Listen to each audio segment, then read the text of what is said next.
लोग देख लेते हैं शेयर मार्केट के लिए।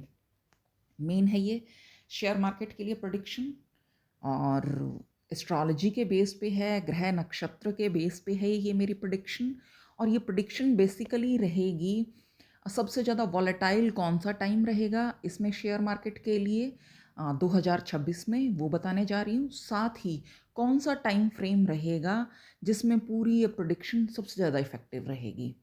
तो सबसे ज़्यादा अगर वॉलेटाइल टाइम की हम बात कर लेते हैं तो मिड फरवरी से लेके और 18 और 20 मार्च तक सबसे ज़्यादा वॉलेटाइल जो है मार्केट रहने वाली है। हाई रिस्क जोन जिसमें रहेगा, जिसमें इन्वेस्ट करना मतलब बहुत ध्यान से सोच समझ के जिस टाइम पीरियड में इन्वेस्टर्स को इन्वेस्ट करना होगा।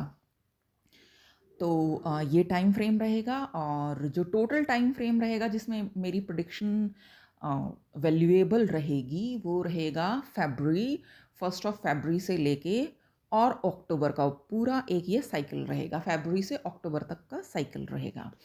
चलिए जी, तो स्टॉक मार्केट को अब हम देख लेते हैं कि सबसे ज़्यादा स्टॉक मार्केट में इस बार क्या ट्रेंड क्या रहने वाला है। तो बता देते हैं कि जो लग्जरी एंटरटेनमेंट जो आइटम्स होंगे, लाइक जैसे कि सोशल मीडिया हाइप स्टॉक्स वगैरह होंगे, तो इनका एक ज़बरदस्त डाउनफॉल आने वाला है। वॉलेटाइल बहुत रहेंगे, टाइम फ्रेम आपको ऑलरेडी बता दिया है कि किस टाइम फ्रेम में रहेंगे। लग्जरी एंटरटेनमेंट वाला कंप्लीटली ऊपर नीचे होने वाला है। ओटीटी प्लेटफॉर्म्स में इस बार बहुत सोच समझ के इन्वेस्ट कीजिएगा। और टूरिज़्म, फैशन, सिनेमा, इन सब इंडस्ट्रीज़ में सोच समझ के इन्वेस्ट कीजिएगा। लग्जरी ब्रांड्स की डिमांड बहुत गिरने वाली है, तो इसलिए ध्यान रखिएगा कि कैसे इन्वेस्ट करना है। बिल्कुल लो पे आ जाता है तो इन्वेस्ट करना है, निकालना है क्या अपना पैसा, ध्यान रखिएगा इस चीज़ का, लग्जरी ब्रांड्स के लिए स्पेशली। और वो ब्रांड्स जो सेलिब्रिटीज़ बेस्ड हैं उन ब्रांड्स को झटका लगने वाला है। सोशल मीडिया हाइप स्टॉक जो हैं उनको भी झटका लगने वाला है इस बार।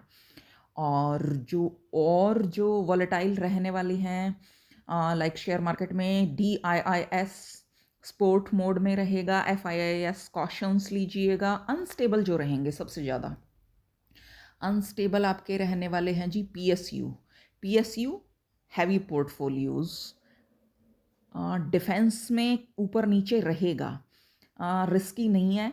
If you are a good gambler, मतलब अच्छा आप प्ले करना जानते हैं, शेयर मार्केट में अच्छे ट्रेडर हैं, तो आप किस टाइम इन्वेस्ट करना है और किस टाइम विड्रॉ करना है तो उसमें अच्छा खेल जाएंगे डिफेंस में। तो but PSU is heavy risk. और उसके बाद देख लेते हैं हम कि शार्प स्विंग्स किस में आएंगे। तो शार्प स्विंग्स आने वाले हैं ऑयल एंड गैस में। ONGC ऑयल इंडिया, बहुत शार्प स्विंग्स आएंगे। मेटल्स जो इस बार सब बात कर रहे हैं, गोल्ड है, सिल्वर है। मैंने भी प्रेडिक्ट किया है कि गोल्ड बहुत जो है ऊपर जाने वाला है। पूरे इस साल 2027 तक ऊपर जाएगा, बीच बीच में थोड़ा बहुत नीचे आएगा डाउनफॉल पे, लेकिन स्टिल जो अगर मेन ट्रेंड देखेंगे गोल्ड का अप ही रहेगा। सिल्वर बहुत अप रहने वाली है, बीच बीच में नीचे भी आएगी लेकिन बहुत ऊपर जाने वाली है सिल्वर, इसमें कोई शक नहीं है। लिथियम भी ऊपर जाने वाला है, कॉपर भी ऊपर जाने वाला है, लेकिन जो डाउनफॉल पे जो मेटल्स आएंगे वो आएंगे steel and aluminium. Then power generations जो हैं ये भी शार्प स्विंग्स लेंगे। नेचुरल रिसोर्सेज पे जो बेस्ड चीज़ें हैं वो भी शार्प स्विंग्स पे रहेंगी। देन हम बात कर लेते हैं बैंकिंग और फाइनेंस की। तो जैसे कि इसमें दिख रहा है SBI, भेल जो हैं ये डाउनफॉल पे हो सकते हैं। लार्ज प्राइवेट बैंक्स सेफ़र रहेंगे, ये ध्यान रखिएगा, लार्ज प्राइवेट बैंक्स सेफ़र रहेंगे इन्वेस्ट करने के लिए।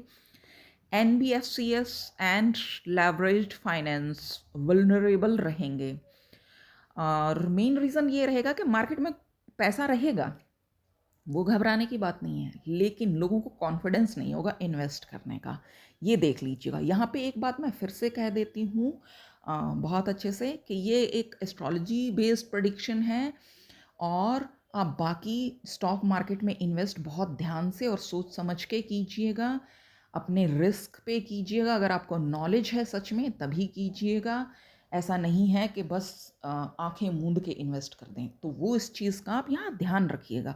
एस्ट्रोलॉजिकल बेस्ड प्रेडिक्शंस हैं, ऐसा हो सकता है, पॉसिबल है, that's what I am telling. तो ये सब चीज़ें पॉसिबल हैं यहाँ पे।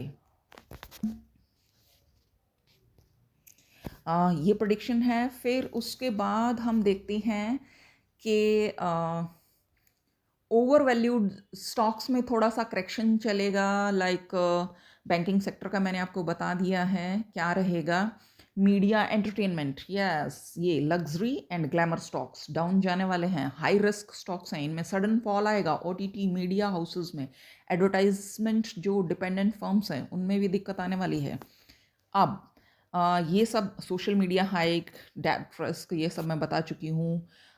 मिड कैप अप जाने वाला है, और जो है food industry, agriculture industry up जाने वाली है।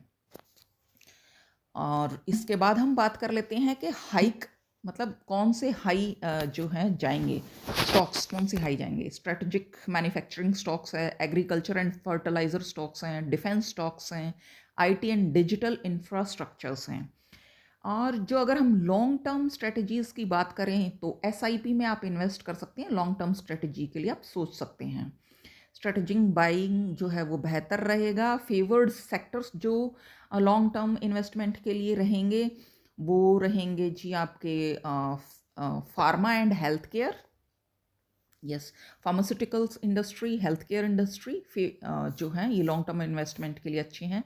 एनर्जी एंड पावर यूटिलिटीज़ और डिफेंस के स्टॉक, स्ट्रेटजिक मैन्युफैक्चरिंग, आईटी में डिजिटल इंफ्रा